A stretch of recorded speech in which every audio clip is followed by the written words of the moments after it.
Dan untuk membahasnya lebih lanjut, sudah bergabung bersama kami Direktur Eksekutif Poltreking Indonesia, Hanta Yuda.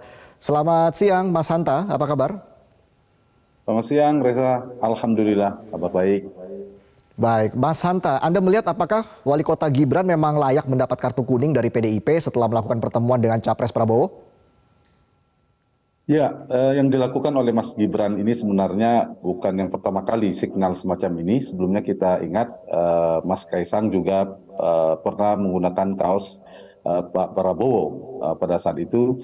Dan Mas Gibran juga ketika terkait dengan sikap beberapa sebagian besar dari kepala daerah dari PD Perjuangan terkait sikap Indonesia menjadi tuan rumah U20 yang lalu juga saya kira Mas Gibran mengambil sikap yang berbeda dibandingkan kepala daerah yang lain yang berasal dari Perjuangan. Nah, karena itu saya ingin mengatakan bahwa hal ini tidak bisa hanya dibaca secara tersurat atau makna denotatif. Lebih dari itu ada makna konotatif atau pesan tersirat yang bisa kita baca. Nah, ada dua kemungkinan yang dilakukan oleh Mas Gibran dalam hal ini, putra Pak Presiden. Bisa jadi Pak Jokowi membiarkan secara mandiri, secara bebas kepada putra-putra beliau untuk mengambil sikap politik.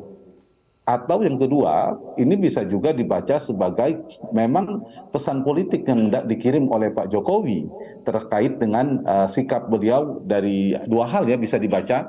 Bagaimana kita membaca beberapa simpul-simpul relawan Jokowi itu relatif terbelah dukungannya kepada dua capres, tidak hanya kepada Ganjar yang satu partai dengan Pak Jokowi, karena para relawan tidak memiliki merepresentasikan simbol partai, mereka adalah relawan bebas. Itu satu. Yang kedua, saya kira juga kita bisa baca dari yang dilakukan oleh para relawan, tapi juga di pesan yang dikirimkan oleh Pak Jokowi melalui tadi putra-putra beliau tadi. Nah, karena itu, Reza, dari beberapa dinamika yang muncul ini, saya kira kita sulit untuk tidak menyimpulkan sebenarnya dukungan politik, sikap politik Pak Jokowi juga berpotensi mendua. Artinya tidak sepenuhnya. Pilihannya kan dua, apakah Ya. sepenuhnya mendukung Ganjar yang rekan separtainya atau juga Pak Prabowo adalah menteri yang dianggap sangat loyal kepada Pak Jokowi. Jadi dua hal ini saya kira sulit kita untuk mengatakan bahwa kalau secara tunggal, kalau kita ingin melihat dukungan secara terang benderang, ya sudah pasti secara tersurat Pak Jokowi ada PD Perjuangan, pastilah sejalan dengan PD Perjuangan. Nah, pesan ini yang saya kira yang ditangkap adalah memberikan akses paling tidak kepada Pak Prabowo yang selama ini dianggap sebagai dua orang ini kan all the president men, Pak Ganjar maupun Pak Prabowo yang dianggap dekat dengan Pak Jokowi. Begitu, Reza. Ya, tapi tadi kita sama-sama mendengar dengan jelas ya, Sekjen PDIP Hasto Kristianto mengatakan bahwa dia sadar betul bahwa Gibran ini adalah anak seorang presiden dan juga seorang wali kota. Tapi apa sebenarnya yang paling ditakutkan oleh PDIP dengan pertemuan antara Prabowo dan Gibran hingga PDIP benar-benar harus mendengar langsung begitu ya dari mulut Gibran untuk mengklarifikasi pertemuan tersebut. Sementara kan Gibran juga di media sudah mengatakan bahwa pertemuan itu hanya sebuah silaturahmi, Mas Hanta. Ya, soal signal atau tendensi dukungan, kalau yang adalah dukungan relawan saja kita baca, menurut saya tidak begitu besar ya dampaknya.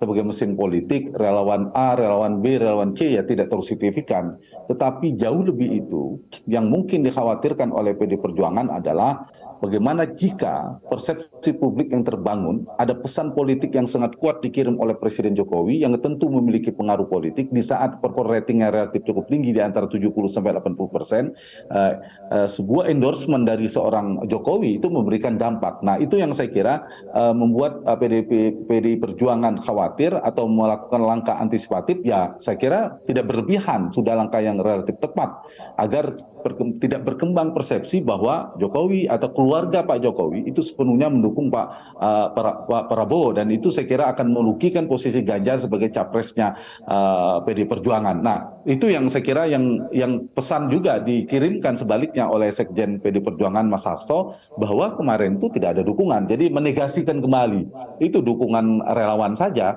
tidak ada terkait dan mengklarifikasi Dan kemarin Mas Gibran juga mengatakan kan, kalau kita baca dari narasi diksi kalimat yang beliau sampaikan, posisinya sebagai itu yang tersurat seperti saya katakan. Tapi bahwa dalam pertemuan itu ada realitas, meskipun bukan dilihat dari jumlah orangnya, ada relawan Jokowi, relawan Gibran yang memberikan dukungan kepada Pak Prabowo, itu sudah sesuatu dalam politik, konstelasi politik. Jadi selama ini juga relawan saya tidak sepenuhnya mereka mandiri, selalu kan mengatakan kami mengikuti Pak Jokowi, mengikuti arah Pak Jokowi. Pertanyaannya, apakah relawan-relawan ini juga mendapatkan semacam arahan, berkoordinasi, paling tidak berkoordinasi dengan Pak Jokowi? Menurut saya beberapa simpul relawan yang masih cukup solid, masih intensif dan masih berkoordinasi. Nah, karena itu bacaannya memang secara tersirat memang Pak Jokowi masih memberikan dukungan, bukan tidak mendukung Ganjar, tapi bisa jadi mendukung kepada, memberikan tempat atau dukungan secara tersirat, kode-kode politik, signal politik kepada dua itu. Apalagi kita tahu, kalau kita bicara lebih dalam, rasa sedikit saja, kalau dari dua ini, kalau misalnya Pak Jokowi menjadi endorser bagi Pak Prabowo, itu kan beliau saham politiknya sangat kuat. Paling tidak ya karena kedekatannya bisa jadi paling dominan. Tapi dengan Mas Ganjar, dalam konteks Mas Ganjar, Pak Jokowi tidak lebih kuat dan tidak lebih determinan posisinya dibandingkan Ibu Megawati sebagai Ketua Umum PDI Perjuangan, memegang sebagai veto player, memegang otoritas tertinggi di PDI Perjuangan.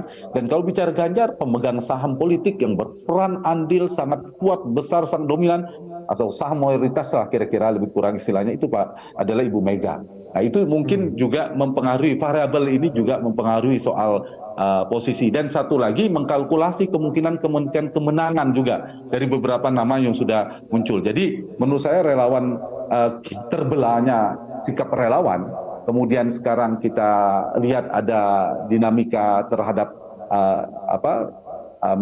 di Solo kemarin, artinya kan relawan lah. Kalau gitu kita tidak bicara Mas Gibrannya, relawan saja. Pertanyaannya, apakah terbelahnya dukungan para relawan juga merepresentasikan sikap politik Pak Jokowi? Secara tersirat berpotensi. Ya kalau secara tersurat, ya secara harfiah itu tidak bisa, karena Pak Jokowi ada PDI Perjuangan. Dan kita hampir mustahil untuk berharap Jokowi akan mendukung di luar yang diputuskan oleh PDI Perjuangan. Begitu Reza bacaannya. Oke, tapi kalau seorang kader sebuah partai bertemu dengan capres sekaligus ketum dari partai lain, ini apakah memang bisa dianggap sebuah pelanggaran, Mas Hanta? Nanti jangan dijawab dulu, kita jeda dulu pemirsa. Metro Siang akan kembali saat lagi. Didukung oleh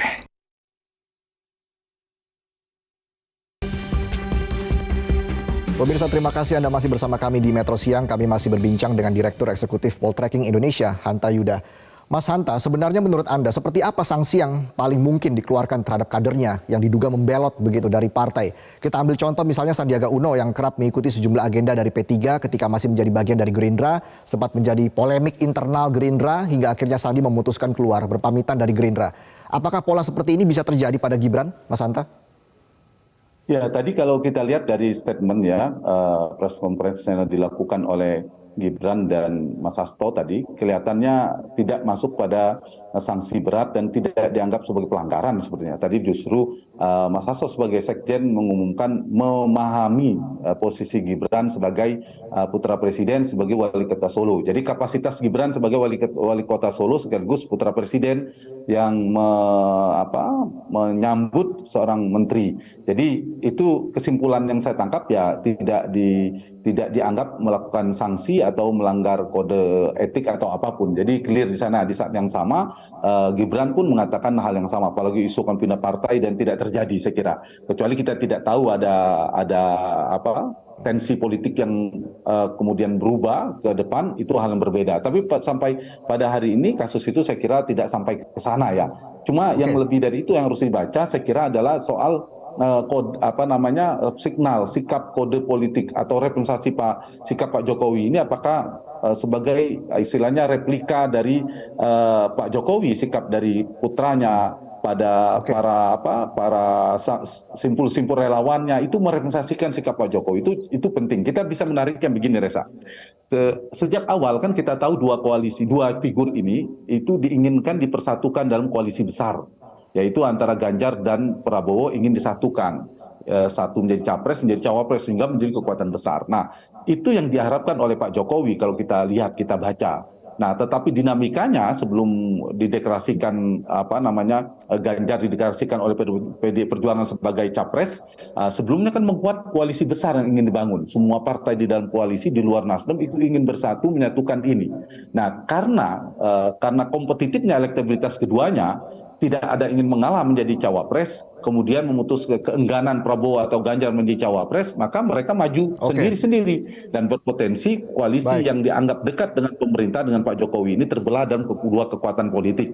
Nah, karena terbelah dalam kekuatan politik, wajar kita membaca karena masih dekat jaraknya, Pak Jokowi juga mungkin masih ingin berupaya menyatukan satu sisi. Kalau tidak bisa mempersatukan dua kekuatan ini, yang bisa dilakukan yang kedua adalah bagaimana